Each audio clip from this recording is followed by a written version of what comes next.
Hi friends, శ్రీకృష్ణుడు భగవంతుడు కాదని, అతని ప్రవర్తన కేవలం ఒక సామాన్య మానవుని వల్లనే ఉండేదని కొందరి వాదన. అయితే శ్రీకృష్ణుడు నిజంగా భగవంతుడా లేదా కేవలం మానవుడా అనే దానిపై ఈ వీడియోలో నేను మీకు క్లియర్గా చెప్పే ప్రయత్నం చేస్తాను. కనుక వీడియోని స్కిప్ చేయకుండా చివరి వరకు చూడండి.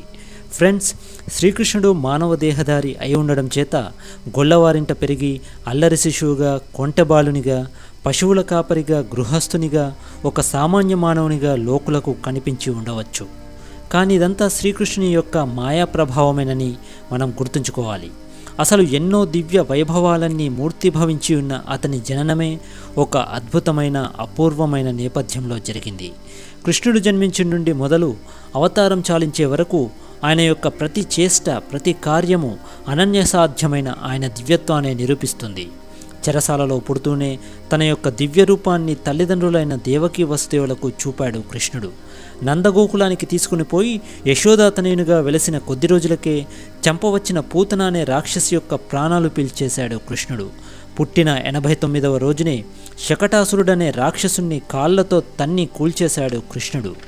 1 సంవత్సరం వయసులో సుడిగాలి రూపంలో వచ్చి తనని ఎగరేసుకుపోతున్న తృణావర్తుడనే రాక్షసుని పీకనొక్కి చంపేశాడు కృష్ణుడు. యశోదమ్మకు తన నోటి అందే చతుర్దశ భువనాలతోనున్న తన విశ్వరూపాన్ని చూపించాడు కృష్ణుడు. 3 ఏళ్ల వయసులో కోపం వచ్చిన తల్లి తనను రోటికి కట్టి బంధించగా ఆ రోటిని 2 మహావృక్షాల మధ్య నుండి ఈడ్చుకుని పోగా అవి కూలిపోయి వాటి నుండి శాప విమోచనులైన 2 యక్షులు వచ్చి వారు శిశువుగా ఉన్న ఆ దేవదేవుని స్తుతించి వెళ్ళిపోయారు. బృందావనంలో వత్సాసురుడు, బకాసురుడు, అదేవిధంగా అఘాసురుడనే రాక్షసులను 5 ఏళ్లైనా నిండని కృష్ణుడు హతమార్చాడు. శ్రీకృష్ణుని దివ్య మహిమలను స్వయంగా పరీక్షించి ఆనందించాలనే అభిలాషతో ఒకనాడు బ్రహ్మదేవుడు గోపబాలులను, గోవత్సాలను 1 ఏడాది పాటు దాచి ఉంచగా 5 ఏళ్ల బాలుడైన కృష్ణుడు తానే అన్ని దూడలుగాను, అందరూ గొల్లపిల్లలుగాను రూపొంది తల్లులకు, ఇతరులకు ఎవ్వరికీ ఏమీ తెలియకుండా బ్రహ్మదేవుని కోరిక తీర్చి అహంకారమని చేశాడు కృష్ణుడు. 6 ఏళ్ల వయసులో కాళీయుడనే సర్పం కాళింది మడుగులోని నీటిని విషమయం చేసి మనుషులకు, పశు, పక్షి, జలచరాలకు హాని కలిగిస్తుండడం చేత ఆ మహాసర్పం యొక్క 101 పడగలపైకెక్కి నృత్యం చేసి దాని మదమణిచి దానిని సముద్ర గర్భంలో ఉండమని తరిమేశాడు కృష్ణుడు.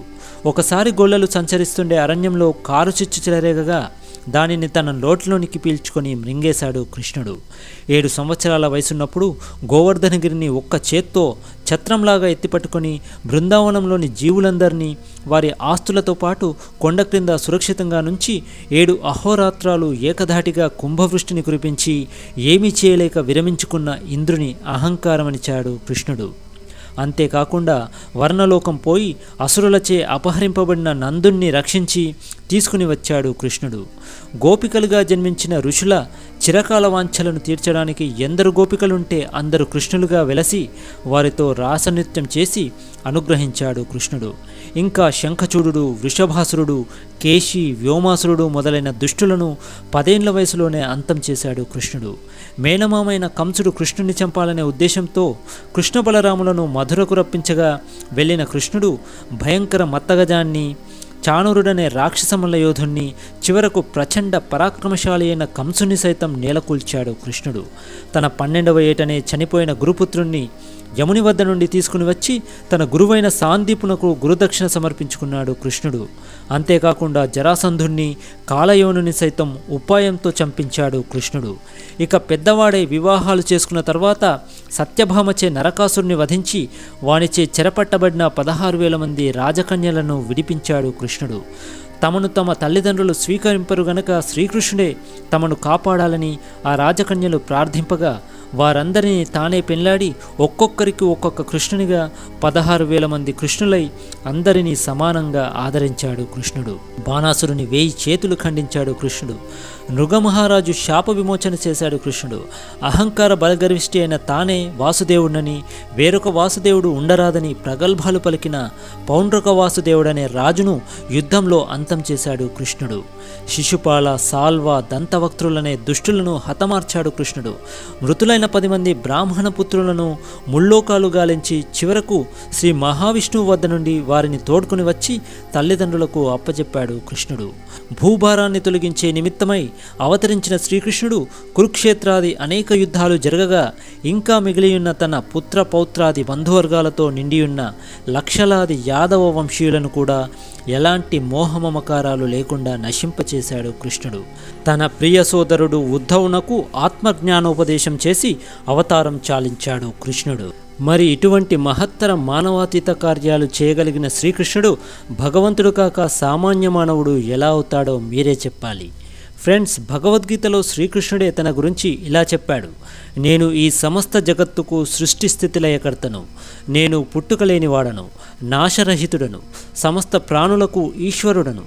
అయినప్పటికీ ధర్మము క్షీణించి అధర్మము అభివృద్ధి చెందినప్పుడు దుష్టులను శిక్షించి సాధు సజ్జనులను రక్షించి ధర్మాన్ని స్థాపింపజేయడానికి నా మాయాశక్తిచే నన్ను నేను సృజించుకొని అవతరిస్తుంటాను. శ్రీకృష్ణుడు తానే పరమేశ్వరుడని నిరూపిస్తూ తన విశ్వరూపాన్ని అర్జునుడికి చూపిస్తాడు. అటువంటి అద్భుత రూపాన్ని ఇంతవరకు కేవలం ఒక్క అర్జునుడు మాత్రమే చూడగలిగాడు. శ్రీకృష్ణుని విశ్వరూపాన్ని చూసి విభ్రాంతుడైన అర్జునుడు ఇలా అంటాడు: ఓ దేవదేవా, భూమి ఆకాశము అంతా నీచే నిండియున్నది. నీ యొక్క మొదలు తుది తెలియకున్నది. నీ అందే బ్రహ్మాది దేవతలు, ఋషులు, సిద్ధులు, రుద్రులు, ఆదిత్యులు కనిపిస్తున్నారు. ముల్లోకాల్లో ఎట్టు చూసినా నీవే వ్యాపించి ఉన్నావు. సూర్యచంద్రులు నీ నేత్రాలుగా వెలుగుతున్నారు. నీ అద్భుత రూపం చూస్తుంటే భయం కలుగుతుంది. నీకు కోటి కోటి నమస్కారాలు. నీ యొక్క సౌమ్య రూపాన్ని చూపించు ప్రభో అని ప్రార్థిస్తాడు అర్జునుడు.